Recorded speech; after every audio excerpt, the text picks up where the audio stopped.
Chapter number 6 का numerical problem 2 है, जिसमें हमें ये बताया गया है कि वाटर होज़ है, उसका जो ये डायमीटर बताया हुआ है और ये जो आगे जाके ये ब्रीक आगे नोज़ल लगी हुई है, वो नोज़ल नोज़ल का जो डायमीटर है ना, वो हमने फाइंड करना है। आपको पता है कि जहाँ पे आपके पास क्रॉस सेक्शनल एरिया ज़्यादा होता है, यहाँ पे फ्लूइड की वेलोसिटी कम होती है।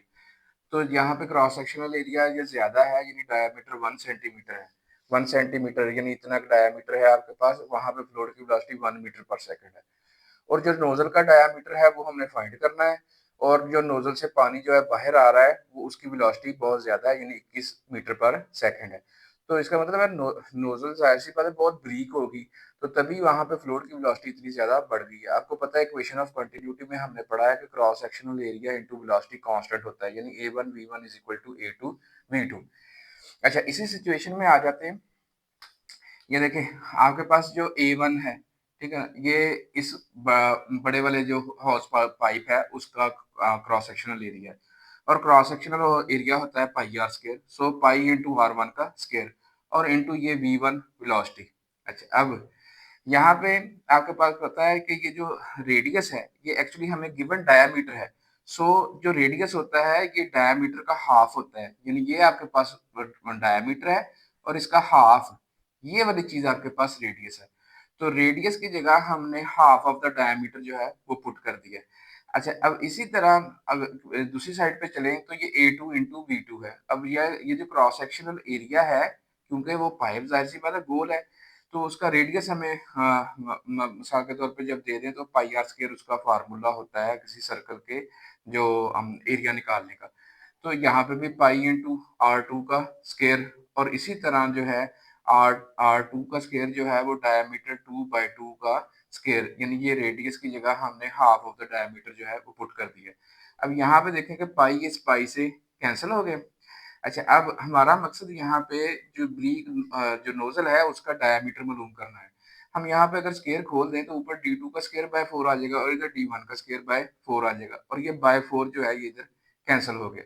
अब हमने D2 फाइंड करना है, ठीक है? तो D2 के अलावा जो बाकी चीजें उनको एक साइड पे ले आए।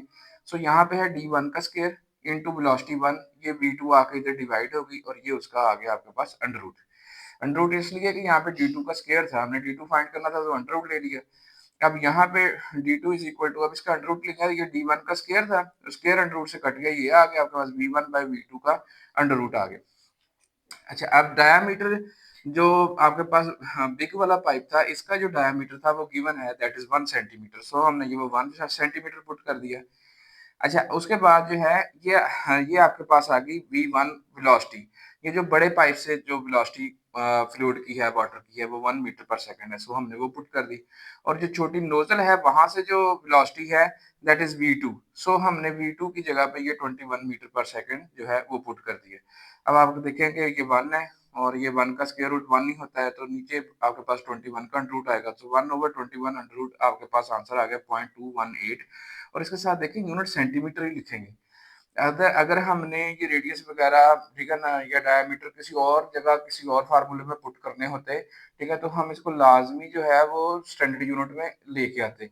यहाँ पे आपको पता है कि कंपैरिजन में आप देखें कि एक तरफ भी डायमीटर है, ठीक है, दूसरी तरफ भी डायमीटर है, ठीक है, तो अगर हम डायमीटर 1 का जो यूनिट इस्तेमाल करेंगे, आपके पास आंसर यानी D2 का जो आपके पास जो यूनिट आएगा वो भी उसी में आएगा। तो हमने जो D1 का यूनिट है वो चेंज नहीं किया था, उसको सेंटीमीटर था तो सेंटीमीटर में पुट करके हमारे पास जो आंसर है उसके साथ भी हमने यूनिट सेंटीमीटर लिख दिया। क्योंकि ये जो वेलोसिटीज़ थी ना, इनका जो यूनिट था वो स्टैंडर्ड था, मीटर पर सेकंड इसकी थी, मीटर पर सेकंड इसकी थी, तो वो आपस में कट गए, तो आराम से हमने जो आंसर निकाला है उसके साथ भी हमने सेंटीमीटर लिख दिया। तो आपको पता है कि ये आपके पास देखिए 1 सेंटीमीटर का डाई का था पाइप, तो नोजल का जो डायमीटर है वो इससे 10 टाइम्स जो है वो कम है, ठीक है ना, यानी ये 2 सेंटीमीटर था, वो ओनली 0.2 सेंटीमीटर है, तो तभी उसके से जो फ्लूइड बाहर आ रहा है तो उसकी इतनी ज्यादा वेलोसिटी है, क्योंकि उसका क्रॉस सेक्शनल एरिया कम हो गया, तो इसलिए उसकी वेलोसिटी जो है वो इक्वेशन ऑफ कंटिन्यूटी के तहत बढ़ जाएगी। बहुत शुक्रिया, फिर मिलते हैं नेक्स्ट टॉपिक के साथ।